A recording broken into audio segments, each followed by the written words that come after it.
বন্ধুরা, আমাকে আপনার সাথে কথা বলতে দিন। দেখুন কি সুন্দর বাক্য। জিজকেল 2:6।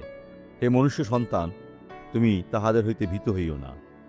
তিনি তাকে ওই বিদ্রোহী লোকেদের কাছে প্রচার করার জন্য নির্দেশ দিলেন। তাহাদের বাক্য হইতেও ভীত হইও না। স্যাকুল ও কণ্টক তোমার নিকটে আছে বটে, এবং তুমি বৃশ্চিকের মধ্যে বাস করিতেছ, তথাপি তাহাদের বাক্যে ভয় করিও না ও তাহাদের মুখ দেখিয়া উদ্বিগ্ন হইও না। তাহারা তো বিদ্রোহী কুল।